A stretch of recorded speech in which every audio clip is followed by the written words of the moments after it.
Hello friends, शिक्षण कौशल के बारे में जानेंगे। इसके पहले हमने शिक्षण के बारे में जाना है। शिक्षा एक बहुत ही व्यापक क्षेत्र में है और शिक्षण जबकि एक संकुचित धारणा है या एक संकुचित अवधारणा है। शिक्षण कौशल की बात करें तो यह बहुत ही महत्वपूर्ण टॉपिक है, सुपर टेट के लिए भी और टेट के लिए भी।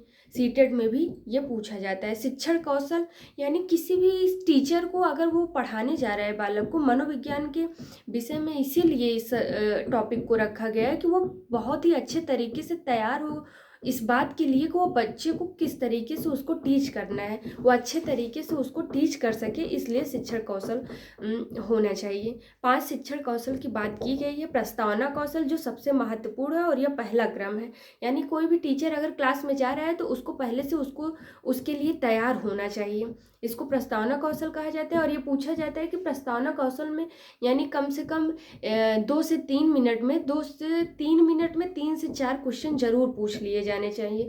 जैसे आपने मॉडल बना के ले गए हैं या कोई कहानी तैयार करके ले गए हैं, तो ये प्रस्तावना कौशल यानी क्लास में जाने से पहले ही की गई जो तैयारी है वो, और उसको किस तरीके से बच्चे को पढ़ाया जाए जिससे उनको बहुत ही रुचिकर लगे, तो ये क्या कहलाता है? प्रस्तावना कौशल कहलाता है।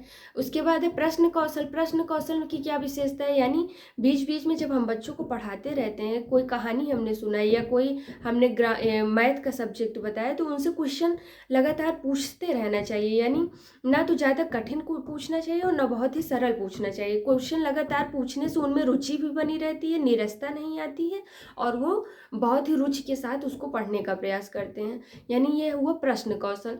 तीसरा है उद्दीपक परिवर्तन कौशल। अब उद्दीपक परिवर्तन हमने बार बार बताया है कि आप मनोविज्ञान में कुछ ऐसे शब्द हैं जैसे उद्दीपक हुआ, पुनर्बलन हुआ, तो इनको आप कुछ शब्दों को, जैसे सिद्धांतों को हमने पढ़ने से पहले बताया था कि सिद्धांतों को आप उन शब्दों को लिख लें और समझ लें, तो आपको ज़्यादा समझने में आसानी होगी। उद्दीपक परिवर्तन कौशल यानी जैसे ये क्लास है तो क्लास हिंदी ही अगर पूरे दिन बच्चों को पढ़ाया जाएगा, अगर कहानी ही सुनाई जाएगी तो वो बहुत ही नीरस हो जाएगा। इसीलिए क्लास को कई भागों में डिवाइड किया जाता है कि पहले हिंदी पढ़ाई जाएगी, फिर इंग्लिश पढ़ाया जाएगा, मैथ पढ़ाया जाएगा, मोरल से कुछ चीज़ों को बताया जाएगा, उनको एक्सरसाइज करवाई जाएगी, तो वो बहुत रुचिकर रहता है उनके लिए कि हाँ इसके बाद ये क्लास चलेगा, तो वो उसके लिए बहुत ही माइंड प्रिपेयर हो जाते हैं।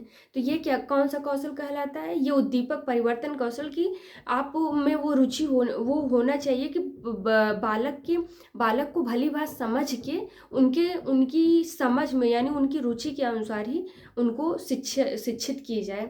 उसके बाद है श्यामपट्ट कौशल से। ये बहुत पूछा जाता है कि बच्चों अध्यापक को पढ़ाते समय कितने डिग्री का कोण होना चाहिए श्यामपट्ट पर, तो ये होता है 45 डिग्री। ये ऐसे ही पूछ लिया जाता है कि अध्यापक को पढ़ाते समय कितनी डिग्री का कोण होना चाहिए? 45 डिग्री का कोण होना चाहिए।